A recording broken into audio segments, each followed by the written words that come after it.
Today's topic is fuels. The materials that are burned to produce a large amount of heat energy are called fuels. For example, wood, coal, LPG, kerosene, petrol, diesel. Fuel serves as the backbone of human life because they are used at homes, in vehicles and industries. Classification of fuels. Fuels are classified on the basis of physical state in which they occur. So fuels are classified into, first is solid fuel. Solid fuel is a fuel present in solid state. For example, wood, coal, coke, charcoal.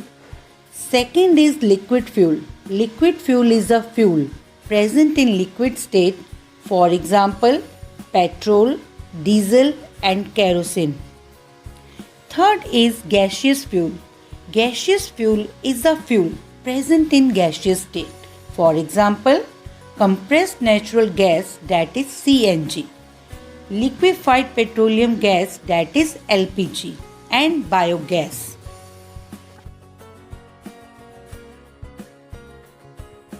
Now we will discuss about calorific value of fuels. All fuels produce heat energy on burning. Different fuels produce different amount of heat on burning. The amount of heat energy produced on complete combustion of 1 kilogram of a fuel is called its calorific value. This is generally expressed in kilojoule per kilogram. It determines whether a given fuel is a good fuel or not. Calorific values of some fuels are: calorific value of cow dung lies between 6,000 to 8,000 kilojoule per kilogram. Wood 17,000 to 22,000 kilojoule per kilogram. Coal 25,000 to 33,000 kilojoule per kilogram, etc. Children, read this table thoroughly.